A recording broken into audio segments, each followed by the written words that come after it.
Muy buenas tardes, noches, que el Señor les bendiga a cada uno. Estamos aquí una vez más para poder continuar con nuestro estudio en Juan 13. El estudio anterior estuvimos viendo los primeros versículos del capítulo 13 y hoy vamos a continuar a partir del 12 hasta el 21. Pueden abrir sus Biblias.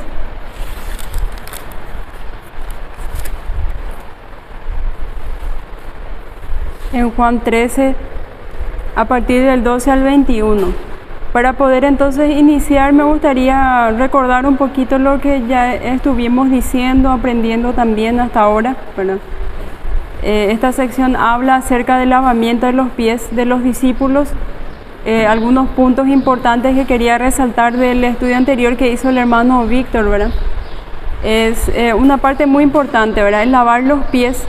En esta época quizás no es algo tan común, no es un servicio que nosotros podamos hacer porque tenemos asfalto, tenemos pasto, nuestra condición de vida es distinta, ¿verdad? En comparación a ellos que estaban en el desierto, era más polvo, andaban con zapatillas. Entonces en las casas generalmente se destinaba a una persona, se designaba a una persona que se encargaba de lavar los pies a todas las personas invitadas, ¿verdad?, a la casa.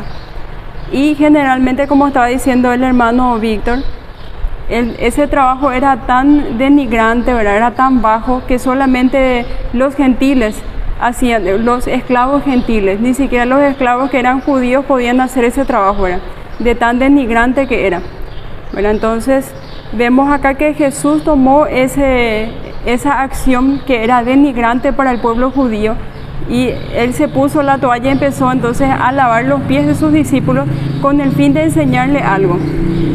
Hasta ese momento entonces nosotros podemos encontrar un patrón común en Juan, ¿verdad? Todas las veces que Jesús hacía algo era para enseñarles algo en específico, ¿verdad? Cuando multiplicó los panes había una enseñanza espiritual detrás de eso, ¿verdad? Cuando sanó al ciego había una enseñanza espiritual detrás de eso. Y entonces no es la excepción. Jesús también quería enseñarles algo a sus discípulos.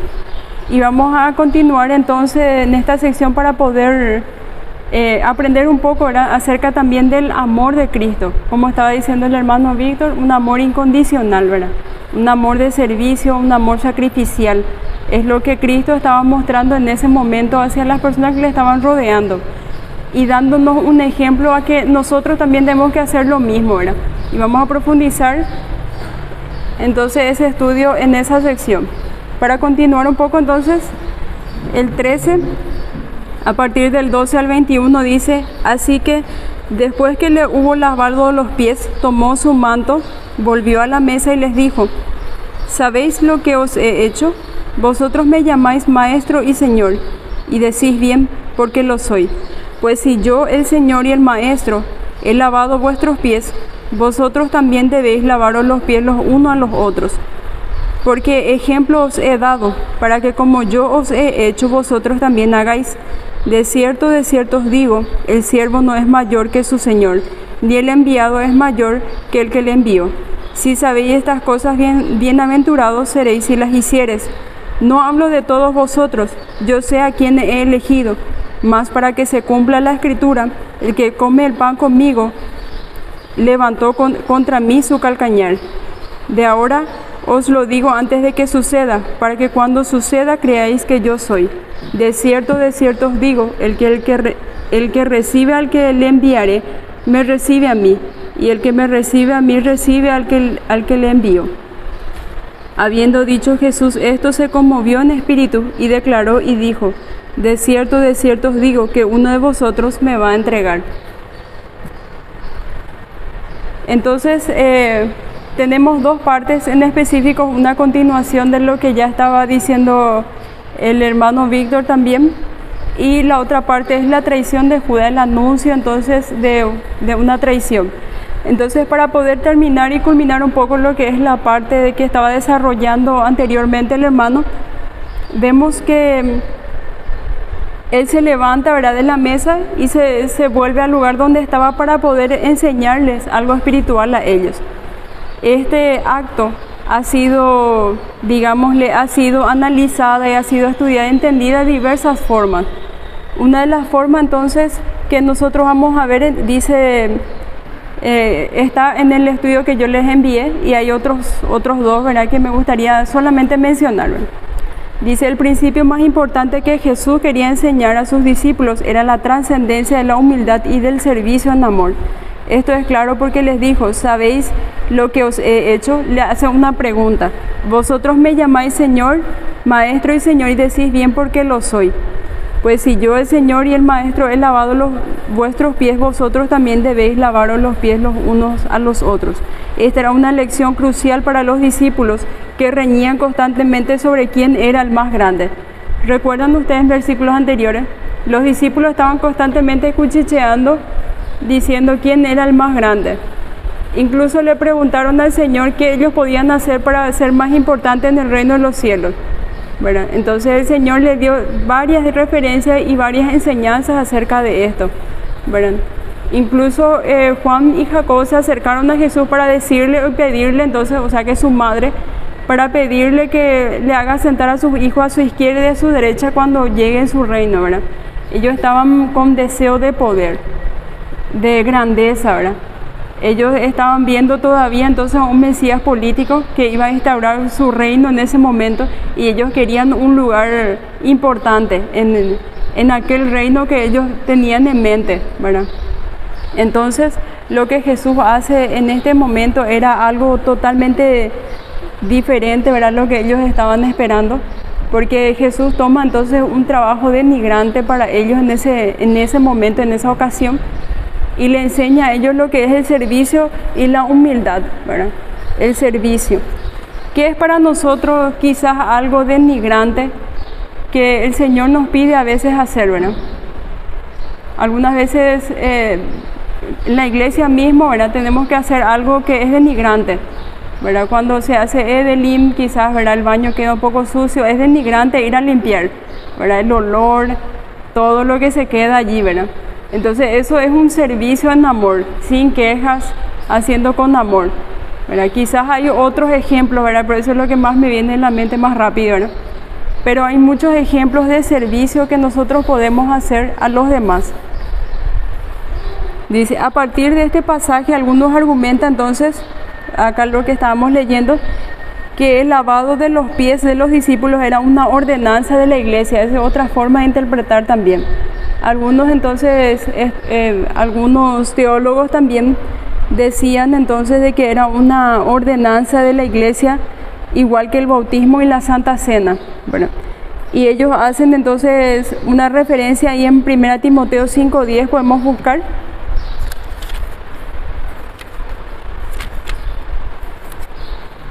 La única referencia en la Biblia que aparece de lavado de los pies está en 1 Timoteo 5:10. Si es que alguien lo encuentra, entonces puede leer bien fuerte.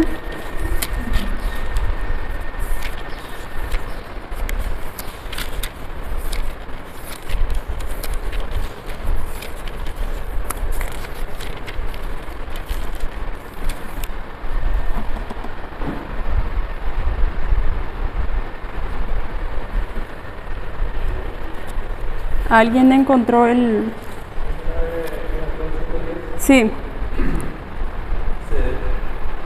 Que tenga testimonio de buenas obras, si ha criado hijos, si ha practicado la hospitalidad, si ha lavado los pies los santos, si ha socorrido a los afligidos, si ha practicado toda buena obra.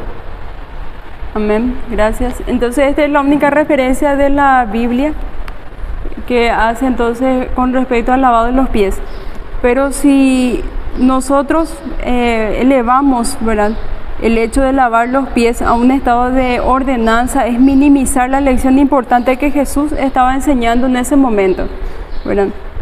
El Señor dio un ejemplo de humildad, no de lavar los pies. Su preocupación era la actitud interna y no un rito externo. Bueno, el segundo carece de importancia sin el primero. Entonces, cualquier cosa que nosotros hagamos, si es que nuestro corazón no es entonces humilde y no es con una actitud de amor incondicional y sacrificial hacia los hermanos, entonces carece de todo sentido. Y tenemos un capítulo entero de la Biblia que es Corintios 13, ¿verdad?, que nos habla acerca de eso. Entonces eso es lo que el Señor estaba queriendo cambiar en sus discípulos, porque ellos estaban sed de gloria, sed de poder, de aplausos, de reconocimiento, querían ser los más grandes. Pero el Señor constantemente le daba ejemplos de que ellos tenían que ser lo que servían a todos, el más pequeño tenía que ser como un niño, en este caso tenía que lavar los pies de otros, entonces servir, pero no era entonces el acto en sí, sino era la actitud que uno debía de tener, ¿verdad? Entonces vemos acá dos puntos importantes, ¿verdad? O sea que dos formas en que podemos interpretar este pasaje. El primero como un servicio y una humildad. Humildad en servicio, en amor hacia los hermanos. Así como Cristo nos amó a nosotros, se sacrificó, se humilló de todas las formas en que una persona se podía humillar, una persona santa, intachable, se podía humillar. Entonces nosotros también tenemos que servir de esa misma forma y no pensar que un trabajo es demasiado bajo para nosotros. No, ese no es para mí porque yo soy fulano de tal o yo tengo tal o tal posición, entonces ese trabajo no me corresponde a mí, ¿verdad? Nunca tenemos que pensar de esa forma, ¿verdad? Entonces, y la otra parte es entonces también como una ordenanza de la iglesia, pero que carece de valor si es que lo bajamos a ese nivel, ¿verdad? Porque Jesús estaba enseñando no el rito en sí, sino en la actitud del corazón. Y otro entonces otra de las interpretaciones que se puede dar a este pasaje también es el ayudar a otras personas espiritualmente. Si vemos que el hermano está un poco débil o se está apartando un poco de la iglesia, entonces ayudarle. Si vemos que está pecando, si está haciendo actos que no corresponden a un hijo de Dios, entonces acercarse y con amor exhortarle y ayudarle, ¿verdad? Esa es una forma también de limpiar o de lavar las heridas o de sanar a otras personas, ¿verdad? Acercarse, preguntarle cómo está, estar siempre pendiente uno del otro, ya sea en oración o ya sea en conversaciones, ¿verdad? Esa es otra de las interpretaciones también que son muy válidas, ¿verdad? Vemos acá que para lavar los pies incluye entonces el agua también. Y si nosotros pensamos un poco, ¿verdad?, con respecto al agua, ¿cuál es la temperatura ideal para que nosotros podamos utilizar el agua para que nos sirva como un baño, digámosle, un baño delicioso, un baño que sea placentero? ¿Verdad? Tiene que tener una cierta temperatura. Si es demasiado frío o demasiado caliente, ¿verdad?, por más de que nos limpie, ya nos lastima también, ¿verdad? Y entonces nosotros en ese sentido podemos tomar también de referencia de cómo tenemos que acercarnos a otras personas, no como agua caliente, ¿verdad? No como golpeándole a la otra persona o tratar de sanarle o de curarle, de escucharle o de sanar sus heridas o tratar de encaminarle hacia el bien, pero haciéndolo de una manera incorrecta, ¿verdad? Siempre tratar entonces de buscar una forma que no golpee, no sea chocante para la otra persona, ¿verdad? Porque esa es la forma adecuada también en que nosotros vamos a ganar a la otra persona, ¿verdad? Porque puede ser que esa persona después se reniegue el evangelio y se vaya, ¿verdad? Entonces tratarnos siempre con amor. Dice, vosotros me llamáis maestro y señor y decís bien porque lo soy. ¿Cuántas veces en la escritura nosotros encontramos que algunos le decían maestro, maestro bueno, señor? Y siempre Jesús recalcaba lo mismo. Si ustedes dicen que yo soy maestro, tienen que seguir mis enseñanzas. Si ustedes dicen que yo soy su señor, entonces tienen que actuar de esa forma, ¿verdad? Siempre era recalcaba esa parte, ¿verdad? No simplemente se quedaba allí. Entonces acá vuelve a mencionar la misma palabra. Dice, pues, si yo, el Señor y el Maestro, he lavado los pies, vosotros también debéis lavaros los pies los unos a los otros. En muchas partes del Nuevo Testamento, ya sea en las cartas de Pablo o en de los otros hermanos, siempre, especialmente en las cartas de Juan, ¿verdad?, que se conoce como el apóstol del amor, decía entonces que el mandamiento nuevo que Jesús nos había dejado es el amarnos los unos a los otros. ¿Verdad? En esto conoceréis que sois mis discípulos, si os amáis unos a los otros. Entonces acá Jesús estaba recalcando lo mismo, ¿verdad? Tenemos que tratarnos entonces de forma correcta.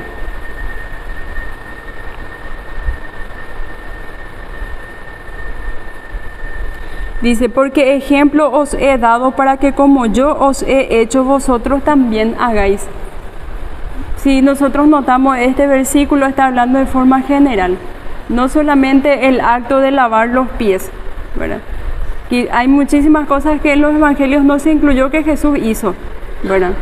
Pero que ellos sí estuvieron, los discípulos estuvieron presentes, le vieron hacer los milagros, escucharon sus enseñanzas, y esos 3 años de ministerio entonces fue como un curso intensivo, digámosle, ¿verdad? Entonces, ejemplo os he dado. Ellos tenían muchísimos ejemplos de cómo tenían que vivir la vida cristiana, ¿verdad? ¿Y para qué era ese ejemplo? No es para que ellos queden con ese conocimiento nada más, ¿verdad? Sino para que ellos puedan hacer eso con los demás y también puedan enseñar que los otros sean de esa forma. Dice, de cierto os digo, el siervo no es mayor que su señor, ni el enviado es mayor del que le envió. Entonces, si decimos nosotros que el siervo no es mayor que su señor, generalmente, si es que nos podemos a pensar, ¿verdad? Quizás un jugador de fútbol, ¿verdad? Un niño que empieza a practicar, va a aprender todo lo que su maestro le enseña nomás, ¿verdad? Todas las técnicas, la forma de correr, todo lo que corresponde al fútbol en sí, va a aprender de su maestro y va a ser de la misma forma. No va a salir algo distinto ni algo chueco, ¿verdad? Si es que aprende de forma correcta. Entonces, eso es también lo que el Señor estaba tratando de decir ahí. El siervo no es mayor que su Señor. Entonces, nosotros tenemos que ser un reflejo de Cristo. Si Cristo entonces sirvió humildemente, con amor a los hermanos, trató entonces con diferentes clases de pecadores que eran, en esa época eran denigrados, ¿verdad? Si Él los pudo tratar con amor, entonces nosotros tenemos que hacer de la misma forma, ¿verdad? Y eso es el ejemplo que Cristo nos ha dejado. No solamente el acto de lavar los pies, sino muchos otros ejemplos y muchas otras cosas que están escritas en los evangelios. No solamente en Juan, sino en los otros, ¿verdad? Como un ejemplo a cómo nosotros tenemos que ser. Porque si decimos que somos seguidores de Jesús, tenemos que tratar de parecernos a Él y no a la persona que nos está hablando enfrente, ¿verdad? O no a un pastor en específico o a un líder en específico a quien admiramos, ¿verdad? Tiene que ser Jesús nuestro modelo y nuestra meta a seguir, ¿verdad? Si sabéis estas cosas, bienaventurados seréis si las hicierais. Si sabéis estas cosas, dice, ¿verdad? ¿De qué cosas se estaba entonces refiriendo ahí? Dice las palabras entonces de Cristo. Todo lo que nosotros ahora ya tenemos la Biblia escrita, pero en aquella época ellos tenían en pergaminos, en rollos, todo separado, ¿verdad? Pero nosotros ya tenemos la Biblia escrita. Si estas cosas nosotros sabemos y las practicamos, las analizamos, bienaventurados vamos a ser si es que los hacemos, ¿verdad? A eso se estaba refiriendo. Las palabras de Salmos también enfatizan esta verdad, que es bienaventurado el hombre entonces que hace lo correcto, que sigue entonces las ordenanzas de Dios. Y está en Salmos 1 al 3, podemos buscar.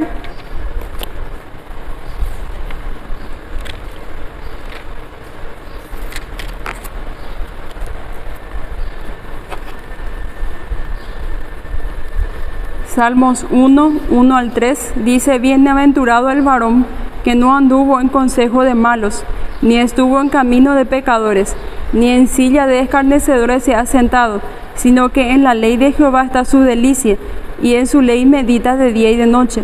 Será como árbol plantado junto a corrientes de agua, que da su fruto a su tiempo y su hoja no cae, y todo lo que hace prosperará. Bienaventurados seréis si las hicieres, si supieres estas cosas, decía Jesús. Pero entonces, acá da también un ejemplo. Bienaventurado será, feliz 3 veces, ¿verdad? Feliz, feliz, feliz será ese hombre que hace entonces la voluntad de su Señor, que medita entonces en la Biblia de día y de noche. Porque como decía también la Escritura, hay muchas voces en el mundo y ninguno carece ninguno carece entonces de entendimiento, o ninguno carece entonces de significado. Y muchas veces nosotros prestamos más atención a lo que vemos en la tele, a lo que escuchamos las noticias, quizás al pesimismo del vecino, ¿verdad? Que se queja constantemente. y se nos muda, ¿verdad? Se nos pega quizás el pesimismo, la falta de confianza, la desesperanza de otras personas, ¿verdad? Y nos vamos llenando de otra cosa que no es la palabra de Dios. Y eso entonces hace que nuestra vida también no sea un bienaventurado, ¿verdad? No sea un dichoso aquel hombre, ¿verdad? Porque nos vamos también dividiendo, digámosle, en lo que vamos escuchando. Entonces por eso decía entonces en esta parte de los salmos, será como árbol plantado a orilla de un río.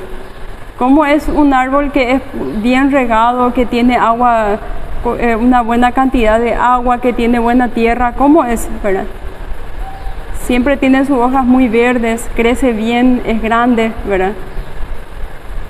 Da su fruto a su tiempo, no solamente da su fruto, sino que también puede anidarse y pajaritos, ¿verdad? Hacen sus nidos, acarrea muchas otras cosas y es de beneficencia a muchas otras personas. Entonces esto es lo que Jesús estaba pidiendo, a que cada uno de nosotros podamos buscar y ponernos eso como una meta, ¿verdad? Salmo 119:1 declara: dichosos los que van por caminos perfectos y los que andan conforme a la ley del Señor. En Proverbios 16:20 dice: el que atiende a la palabra prosperará. Dichoso el que confía en el Señor. Dichoso esa persona entonces que puede confiar en el Señor, que puede confiar en su palabra y que puede apropiarse entonces de las promesas, porque eso siempre le van a mantener entonces a flote. Porque si nosotros vamos a buscar esperanza o soporte o algo en que aferrarnos fuera entonces de Dios, no vamos a encontrar. Porque en el mundo muchas de las personas están ahí tristes, quizás fingiendo una sonrisa o bienestar, ¿verdad? Sin esperanza. Y muchas veces nos ve a nosotros felices y con mucha esperanza y le es raro, ¿verdad? ¿Cómo esa persona puede estar tan tranquila si el mundo está así, ¿verdad? Entonces nosotros tenemos que marcar la diferencia en cuanto a eso y servirnos los unos a los otros. Entonces es la sección que termina con lo que el hermano estaba comentando y vamos entonces a otra parte, la segunda parte, que habla sobre la traición. ¿Alguna vez en sus vidas ustedes han convivido, ¿verdad?, con alguien que les traicionó? Quizás han estado muy de cerca con alguien muy traicionero. Alguien quizás les mintió en algo, les traicionó, les jodió, ¿verdad? Si nosotros ya experimentamos eso, sabemos que esa persona quizás es muy odiado en su entorno, ¿verdad? No se le puede confiar nada. Hay personas entonces que ya le evitan porque dicen no se puede confiar en él. Entonces en cualquier idioma, en cualquier parte del mundo entonces, y la historia está plagada de personas que siendo traidores entonces han sido escrachados también en su sociedad. Hay poco más despreciados que quienes traicionan a su país, una causa o una responsabilidad. Las naciones en general han reservado el castigo más severo, que es la pena de muerte entonces para quienes cometen actos de traición. Y nosotros podemos ver eso a través de la historia, ya sea fuera de la Biblia y dentro de la Biblia también, ¿verdad? La historia ha conocido muchos traidores notorios. Voy a comentar algunos nomás porque es un poco largo. Durante la guerra, dice el general ateniense Alcibiades, amigo de infancia de Sócrates y sobrino de Pericles, el famoso estadista griego, agregó los planes de Atenas al rival más engonado de la ciudad, Esparta. Con ello los espartanos derrotaron la guerra a los atenienses, y Jenofonte, soldado ateniense e historiador, discípulo de Sócrates, también se hizo traidor y luchó con Esparta en contra de su ciudad nativa. El rey Leónidas de Esparta y su ejército, muy inferior en número, tomó el paso contra los persas hasta que un traidor les mostró a los persas la forma de flaquearlos. Leónidas y sus hombres, atacados por la retaguardia, pelearon con valentía hasta el último hombre, una de las batallas más famosas en las que todos murieron. Eso nosotros encontramos también, una película se hizo de ¿verdad? Ese es un ejemplo entonces de cómo alguien que traiciona entonces buscando quizás mejoría o quizás buscando riqueza o fama o bienestar del otro lado, entonces traiciona digámosle, su ciudad, traiciona a su gente, ¿verdad? Porque ve que el patio del vecino, su pasto es más verde, entonces se va de ese lado, buscando siempre un beneficio propio. Bueno, en la Segunda Guerra Mundial también, ¿verdad? Él presidió el gobierno Vichy, que colaboraba con los nazis, y Vigdum, cuyo nombre es un hecho sinónimo de traidor, encabezó el régimen de paja establecido por los nazis de Noruega. Vemos otro también, un traidor inglés, y los traidores estadounidenses, ¿verdad?, que está en el material descrito entonces en el material que yo les pasé en el grupo. Ahora vamos en la parte de la Biblia. Ustedes recuerdan, quizás los que ya leyeron toda la escritura, ¿verdad? ¿Recuerdan algún traidor del Antiguo Testamento? ¿Verdad? Hay muchos casos, ¿verdad? Entonces vamos a ver nosotros algunos. La Biblia también tiene su lista de traidores, que incluye a Absalón, que es el hijo de David, que buscó entonces usurpar el trono de su padre. Eso vemos en 2 Samuel 15, 10 al 13. Agitofel, el antiguo consejero de David, que se unió a la rebelión de Absalón, también en 2 Samuel 15, 31. Seba, quien lideró una sublevación de las tribus del norte poco después de la rebelión de Absalón fuera aplastado. Jeroboam, cuya rebelión contra Salomón acabó en división de Israel en dos reinos, Israel y Judá. Eso está en Primera de Reyes 11, 26. Basá, que asesinó a Nabab, hijo de Jeroboam, y reinó en su lugar. Simri, que asesinó a Elá, hijo de Basá, y tomó su lugar. Atalía, la única reina de Israel que se apoderó del trono después de la muerte de su hijo, el rey Ocosías. Los siervos de Joás, que conspiraron contra él y lo mataron. Los conspiradores anónimos que asesinaron al rey Amasías.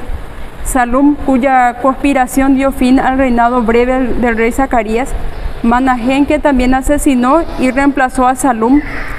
Peca, que derrotó y mató a Pecaía, hijo de Mahanem.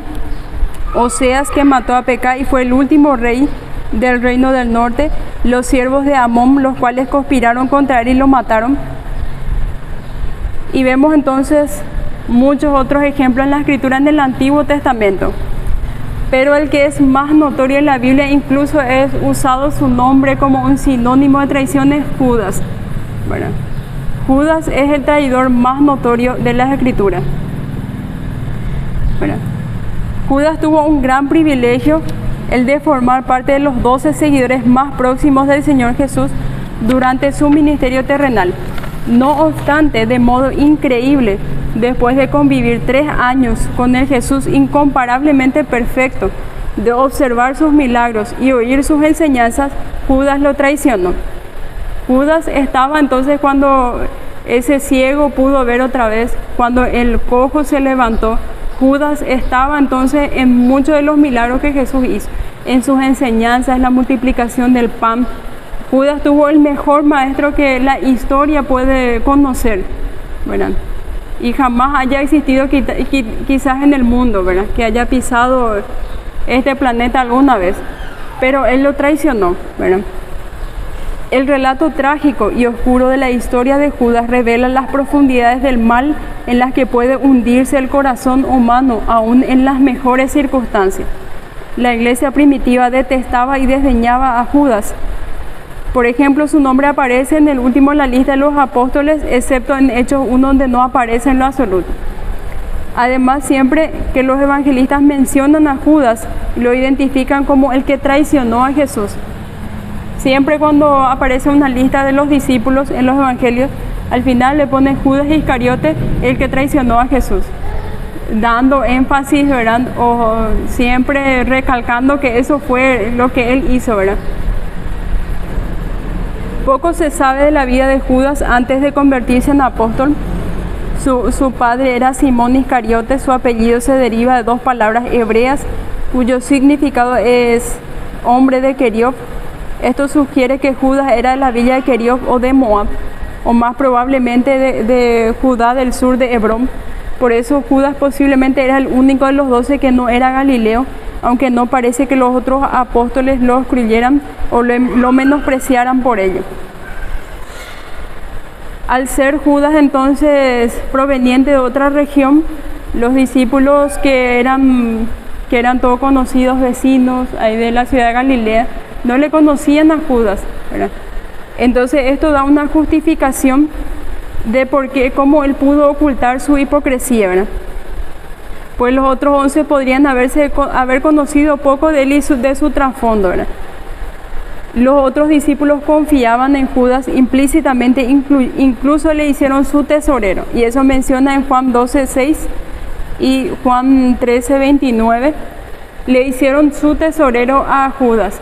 Bueno, Judas parecía por fuera tan bueno como ellos, de tan buenas intenciones, ¿verdad? Que ellos ni siquiera podían sospechar de que él era el que traicionaba, ¿verdad? Que él era el que no era converso, ¿verdad? Cuando Jesús hace una mención de alguien de la mesa me va a traicionar, eso vamos en el otro estudio ya, ¿verdad? Va a profundizar. Los otros discípulos ni siquiera pensaron en Judas, ¿verdad? Le dieron hasta el dinero para que él pueda administrar. La Biblia no revela cuándo y dónde conoció Judas a Jesús. Pudo haber estado entre los habitantes de Judea que se amontonaron para oír a Juan el Bautista dar el testimonio de Cristo, o pudo haber conocido a Jesús al principio de su ministerio, cuando fue Jesús con sus discípulos a la tierra de Judea y estuvo allí con ellos y bautizaba. Tampoco se dice en las Escrituras cuándo llamó el Señor a Judas para seguirlo. Después de que el Señor pasó una noche en oración, lo nombró apóstol junto con los otros 12. En ese momento, si no lo había hecho antes, Judas dejó su ocupación anterior y se hizo seguidor de Cristo en tiempo completo. Incluso se quedó con él cuando muchos otros falsos discípulos lo abandonaron. Eso aparece en Juan 6, 66, 71. Recuerden esa parte que dice, muchos de sus discípulos dejaron de seguirle porque decían que la enseñanza que estaba impartiendo Jesús era muy dura, era fácil, era muy difícil de entender. Entonces, incluso cuando muchísimos le abandonaron, Judas se quedó. Bueno, Judas quizás se quedó más bien por una ambición de poder y de dinero, porque ellos estaban esperando a un Mesías político, alguien que pudiese instaurar el reino de Israel, y ellos estaban esperando que Jesús se hiciera su rey, su gobernador allí, ¿verdad? Y que pudiese liberarlos de Roma, ¿verdad? Porque ellos eran esclavos de los romanos. Y quizás Judas estaba esperando que Jesús hiciera algo, ¿verdad? Para instaurar su reino. Y él entonces, si es un seguidor próximo, iba a obtener entonces un cargo importante, iba a tener poder, iba a tener dinero, ¿verdad? Entonces eso es lo que estaba buscando. Y vemos que él espera que eso suceda. Pero llega a un punto culminante, un punto en el que hace la gota que hace rebosar el vaso, como se dice, cuando se van, cuando Judas presencia, ¿verdad? O sea que ellos ven como una mujer entonces derrama perfume muy caro sobre los pies de Jesús. Y Judas fue el primero en decir, ¿por qué no vendimos este perfume y le damos de comer a los pobres? ¿Verdad? Él fue el primero en decir. ¿Por qué? Porque ese perfume, si pudiésemos calcular en guaraníes, sería más de 30 a 40 millones, ¿verdad? Ya era demasiado, mucho dinero y era demasiado caro, ¿verdad? Entonces, si es que se pudiese obtener el dinero de eso, claro que él iba a obtener un beneficio porque él sustraía de la caja de la tesorería, como menciona en el Evangelio de Juan. Entonces Judas ahí empieza a buscar entonces una forma de poder entonces vengarse del Señor, de su Señor. Eso vemos en Juan 12:5. ¿Por qué no fue este perfume vendido por 300 denarios y dado a los pobres? Dice en Juan 12:5, nosotros ya habíamos estudiado esa parte anterior. Dice, por supuesto, Judas no le interesaba a los pobres. Dijo esto no porque él cuidara de los pobres, sino porque era ladrón y teniendo la bolsa sustraía de lo que se echaba en ella. Aparece en el versículo 6, ¿verdad? Perder la oportunidad de malversar tan gran cantidad de dinero, ¿verdad? Enfureció a Judas. Por su muestra de piedad hipócrita fue tan convincente que el resto de los discípulos se unieron a la propuesta. El descaro latente de Judas llegó entonces a su colmo inmediatamente después de este incidente, y se acercó a los principales sacerdotes y les dijo: ¿qué queréis dar y yo los entregaré? Y ellos le asignaron 30 piezas de plata, y desde entonces buscaban oportunidad para entregarle. Equivalía esto a decir a los líderes dónde estaría Jesús en la noche, lejos de las multitudes, y Judas no pudo seguir conteniendo su desilusión y amargura, que se volvieron en una traición secreta. Pero la traición de Judas no seguiría oculta por mucho tiempo, porque Jesús la expondría, y el ambiente elegido por el Señor para desmascarar al traidor fue en la última cena con los discípulos, la noche anterior de su muerte. Jesús les enseñó la importancia del servicio humilde con su ejemplo de lavarle los pies. Y entonces concluyó una lección de proclamar: si sabéis estas cosas, bienaventurados seréis si las hiciereis. Ahora, en estos versículos 18 al 30, el diálogo da un giro hacia el traidor, y Jesús contrasta a los 11 discípulos leales, benditos eternamente, con Judas, el traidor miserable para siempre. El pasaje puede dividirse en 4 secciones, que es la traición anticipada, la traición anunciada y la sorpresa de los 12 por la noticia, y Jesús se dirige al traidor. Vemos entonces que el ambiente que escoge Jesús para poder decirle a sus discípulos de que alguien lo iba a traicionar era la última noche que iba a estar con ellos. ¿Y por qué hizo eso ahora? Uno se preguntará, ¿por qué no dejó que siguiera su curso y que Judas no fuese desmascarado de esa forma, ¿verdad? Pero aún así los discípulos no se dieron cuenta tampoco, ellos pillaron de por qué Jesús estaba diciendo eso, ¿verdad? Pero la razón principal era para que los discípulos supieran de que Jesús sabía todas las cosas, incluso lo que pensaban, lo que hacía en secreto. Jesús era un Dios omnisciente, omnipotente, ¿verdad? Que sabía todo lo que estaba sucediendo a su alrededor. Entonces ya le anunció de antemano para que cuando suceda, ellos puedan decir: el Señor nos dijo, nos advirtió acerca de eso, y pudiesen creer entonces en Él. Acerca de la traición vamos a ver 2 puntos esta noche, y el próximo estudio entonces va a continuar con otros 2 puntos. Dice: no hablo de todos vosotros, yo sé a quienes he elegido, mas para que se cumpla la escritura, el que come el pan conmigo levantó contra mí su calcañar. Eso está en Juan 13, 18, continuando entonces los versículos que nos corresponden. Jesús quería asegurar de que el resto de los discípulos entendiera que cuando ocurriera la traición y el arresto, Él no sería una víctima sorprendida por Judas. Quizás ellos se preguntarán por qué escogió Jesús a Judas y cómo podía haberse engañado tanto con él.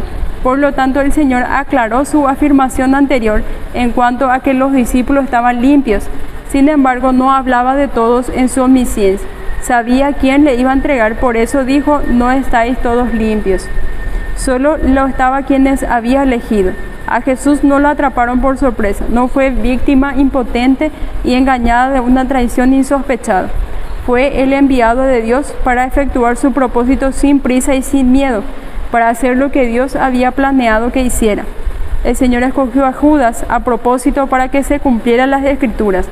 La Escritura que citó el Señor, que se cumpliría específicamente con la traición de Judas, fue: el que come el pan conmigo levantó contra mí su calcañar, que está en Salmos 41, 9.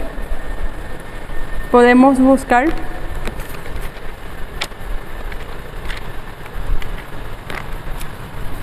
Es un salmo entonces escrito por David. Él fue traicionado por su hijo, por su consejero, y escribe este salmo y dice: aún el hombre de mi paz, en quien yo confiaba, el que mi pan comía, alzó contra mí su calcañar. Entonces ahí vemos nosotros que quizás David esperaba la traición o el ataque de personas externas, ¿verdad? Sus enemigos, las personas que le odiaban, aquellas personas que buscaban el mal de David. Pero no eran esas personas las que le atacaron. Era el hombre de su paz, el que comía con él en la mesa, alzó contra mí su calcañar, decía. Eso entonces nosotros podemos tomarlo también como una profecía de lo que ocurriría también con Jesús. El hombre de su paz, el que comía en la mesa con él, lo traicionó, alzó contra mí su calcañar.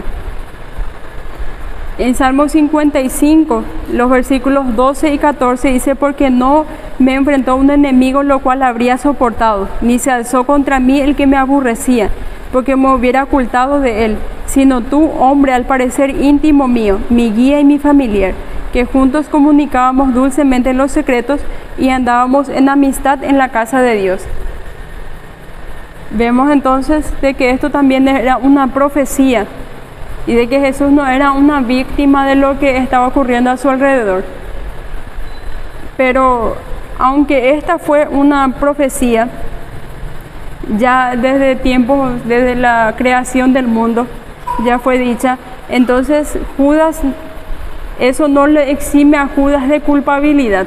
Vemos nosotros acá cómo van de la mano la soberanía divina y también la culpa, ¿verdad?, del hombre, la responsabilidad del hombre por los actos que realiza.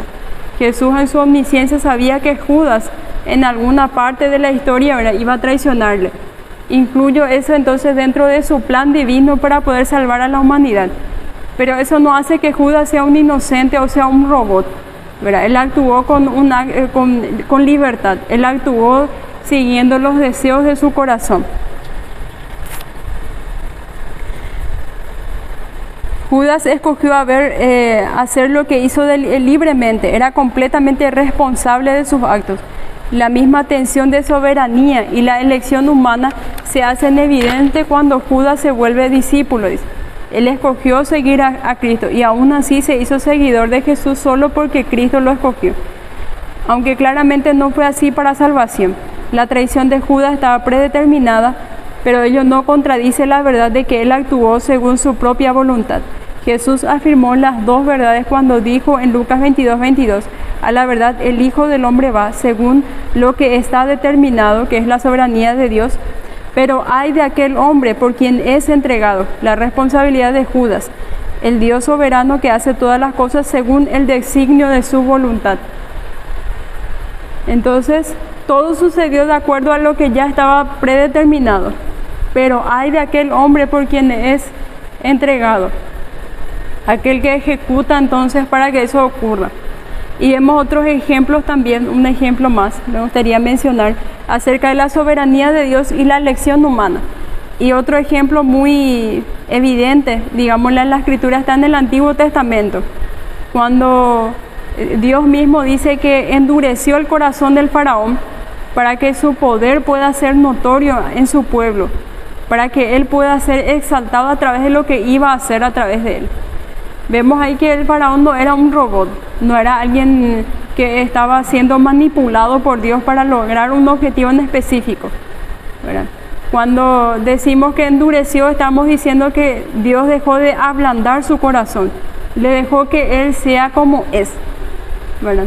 Eso es lo que en la Escritura nosotros entendemos con el corazón endurecido. Dios te deja ser lo que sos y entonces sale lo que realmente había en tu corazón, ¿verdad? Las maldades y todo lo que uno maquinaba en su corazón, entonces sale a la luz. Esto ocurre entonces con el faraón. La soberanía divina entonces ya escogió ese momento para que se pudiese abrir el mar rojo, pudiese haber las plagas y Dios entonces pudiese ser exaltado entre su pueblo. Pero entonces la elección humana está de que el faraón escogió endurecer su corazón y no creer en Dios y no creer en su poder, menospreciarle, ¿verdad? La segunda parte está en la traición anunciada, que es en los versículos 19 al 21. Juan 13, 19 al 21. Dice: desde ahora os lo digo antes de que suceda, para que cuando suceda creáis que yo soy. De cierto os digo, el que recibe al que yo enviare, me recibe a mí, y el que me recibe a mí, recibe al que me envió. Habiendo dicho Jesús esto, se conmovió en espíritu y declaró y dijo: de cierto os digo que uno de vosotros me va a entregar. Ahí ya dijo entonces claramente qué es lo que estaba diciendo, qué es lo que estaba tratando de comunicarle a sus discípulos. Como se indicó en el punto anterior, Jesús quería asegurar que la traición de Judas no perturbara la fe de los discípulos hacia él, al decirles antes de que suceda, aseguraba de que en un futuro pudieran mirar atrás y saber que Él conocía todo lo que iba a suceder. Entonces, cuando la traición ocurriera, aunque los discípulos estarían asustados y dispersos, reconocerían su presencia omnisciente y creerían en su deidad. Como ya había hecho antes en el Evangelio de Juan, Jesús tomó para sí el nombre divino de Dios en Éxodo, yo soy. A primera vista, la declaración de Jesús, de cierto os digo, el que recibe al que yo enviare, me recibe a mí, y el que me recibe a mí, recibe al que me envió, no parece relacionada con el contexto. Aún así, después de reflexionar, la conexión se hace evidente. Los discípulos estarían horrorizados por la predicción de Jesús, según lo cual uno de ellos lo iba a traicionar. Tal vez creyeran que tener un traidor en medio de ellos destruiría su credibilidad como grupo y acabaría su misión. Más aún si traicionaban a muerte al Señor. La esperanza de ellos de establecer inmediatamente el reino mesiánico terrenal moriría con él. Pero el Señor, habiendo lanzado su declaración en medio de las referencias a Judas, aseguró a los apóstoles que la traición de Judas no acabaría con su misión. Él iba a enviarlos como sus representantes en el mundo. El mismo nombre que Cristo les dio recalca esa verdad. La palabra griega se traduce como apóstoles o apóstolos y se refiere a quien es enviado con toda la autoridad de quien lo envió, semejante a un embajador hoy en día de un país, ¿verdad? Pero aunque los apóstoles tenían una autoridad única y no transferible, todos los creyentes representan a Jesucristo en el mundo. Pablo se los recordó a los corintios, así que somos embajadores en el nombre de Cristo, como si Dios rogase por medio de nosotros, os rogamos en nombre de Cristo, reconciliaos con Dios. 2 Corintios 5, 20 y en Efesios 6, 20 encontramos lo mismo. Los creyentes entonces como ciudadanos del cielo representan a su Rey en el mundo de los pecadores perdidos, entre los cuales viven como extranjeros y peregrinos. Entonces, cuando decía desde ahora os lo digo antes de que suceda, para que cuando suceda creáis que yo soy. Utiliza entonces la palabra yo soy del Antiguo Testamento que ellos conocían como el Dios, ¿verdad? Dios creador de todo. De cierto os digo, el que recibe al que yo enviaré me recibe a mí, y el que me recibe a mí recibe al que me envió. Entonces Jesús estaba haciendo un medio o un camino de Dios hacia los hombres. Estaba ya entonces diciendo que Él era el camino por el cual entonces el hombre iba a llegar al Padre. Si las personas o los creyentes reciben a quienes son enviados por Jesús, entonces directamente están recibiendo también a Dios, ¿verdad? Porque Jesús es enviado por Dios. Habiendo dicho esto, dice en el último versículo, se conmovió en espíritu y declaró y dijo, de cierto os digo que uno de vosotros me va a entregar. La palabra conmover en espíritu que está ahí se refiere entonces cuando una persona entra en un shock y siente como si le zarandearan por dentro, ¿verdad? Como si le estuviesen zarandeando todas las emociones, como si no pudiese estar estable. Entonces se conmovió en espíritu, se turbó tanto en espíritu, porque él sabía todo lo que le iba a pasar, la cruz, ¿verdad? Todo lo que iba a sufrir, golpes físicos, y lo más importante y más doloroso para él, el llevar el pecado de toda la humanidad, que iba a hacer entonces que su padre le diese la espalda, iba a beber entonces la ira de Dios, iba a ser pisoteado entonces en vez de cada una de esas personas por quienes él estaba muriendo. Entonces él se conmovió en espíritu porque su hora ya estaba cerca y él sabía lo que le esperaba, ¿verdad? Y ahí dice abiertamente entonces, uno de vosotros me va a entregar. Y continúa entonces esta parte del estudio en el próximo miércoles, que el hermano va a estar desarrollando.